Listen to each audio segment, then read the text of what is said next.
All right, here was Stephen Navarro, who again showed out from the last time he was here in Phoenix. Stephen, how do you feel tonight? If I'm being completely honest, I'm more than grateful for the victory. There are a couple of things I wasn't too happy with. I had to remind myself to stay calm, stay composed, and there's little cues that I should know already as a fighter. But like I said, I see what adjustments I need to make, and I keep moving forward. But yeah, I'm excited. So you really do a really good job of what we've noticed. What's hard to pick about, I can imagine on the opponent side. Even when you have an opponent hurt, you never rush in. Your patience, I think we talked about before, your patience is your most beautiful attribute you have so far. Obviously, the visual things as far as you're like a viper. As soon as like you step in and then boom, you strike in so many different punches at one time.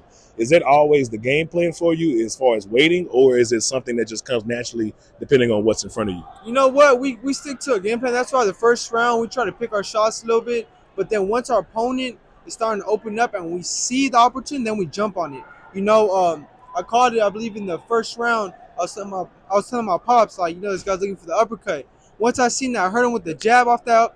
That's when I knew I could step up the combinations. But I wasn't trying to get too greedy. That's the thing. Where a lot of fighters tend to mess up, and it's a matter of again just seeing what's available. If I get away with 4 punches, and I keep my distance a little bit to see if he's gonna come back or whatnot, and if not, I keep going.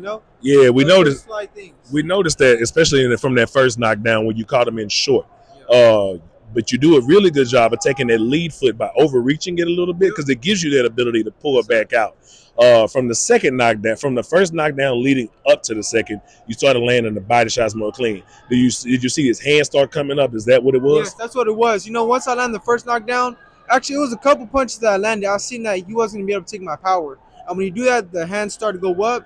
And once I touched him to the body, he started complaining about low blows, and it wasn't low. Well, we all thought it was. It wasn't low. Yeah, I seen the replay, and that's when I knew I needed to go right back down to the body because in the past, I've headhunted a little bit, and that's what we continue to grow. Make sure not step back and continue moving forward. From the last fight you had out here to now, you've obviously moved up on the card to where now the TV gets a real good shot to see what we see. How does that make you feel as a fighter, and what does it do for you mentally? You know what? Outside of the ring, it feels amazing, but inside the ring, it doesn't matter if I'm the first or last fight because there's only one goal that needs to be accomplished, and that's not going to change, and that's me with my hand being raised up high. So I always stay neutral, and whatever's in front of me, I'm going to get it out the way. Obviously, we're finna end the year here. Take some time off, rest for the holidays, finally eat you some food again, right, and all that stuff like that. What are you looking forward to coming back to the first quarter of the year or even after the first quarter? You know what? As of right now, I'm just real excited to go back, see my family, my friends. Like you guys know, throughout the camp, I can't really be around them. And there's a sacrifice that one needs to make for the way of living as a boxer. But starting next year, I'm excited to go up in the next level. That's the main thing. Like I said, it's a lifestyle, and there's not much rest, Again, I can take a step back, appreciate the victory, but on to the next, baby, on to the next. So now that all this is all wrapped up, we get a chance to rest. I'm not going to lie to you. I'm going to ask your strength and conditioning coach to let me get some rounds with you, dog. I think he said some interviews. I interview the fighters. I spar y'all first, and then I interview. But I got to come out to California and see about you, my boy. Absolutely, man. All right. Stephen Navarro, ladies and gentlemen.